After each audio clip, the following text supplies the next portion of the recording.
النفوذ بزياده على الاسيون تسير على المسلمين الاولى استعرفوا هنا وزراء الاولى عندنا النفوذ لا يتسبب عليه الطيبات والوالدين الخارجيه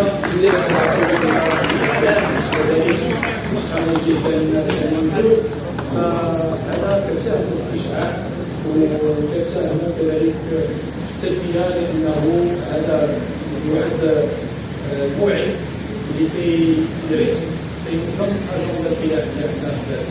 فمره اخرى كنحييكم وكنشكركم وكنشكر مره اخرى الاستهلال، ولكن باقي لكم واحد الصيام ديال المعاد 3 ايام من بعد المعرض.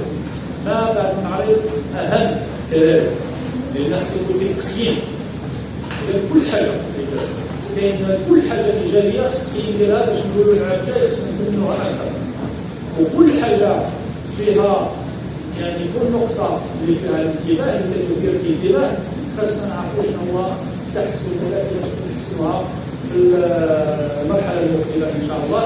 وهذا الشيء هذا العمل ديال التقييم ما كيتسناش استبدال يعني اشهر يكون هذا هو اللي كنطلب من الشيء.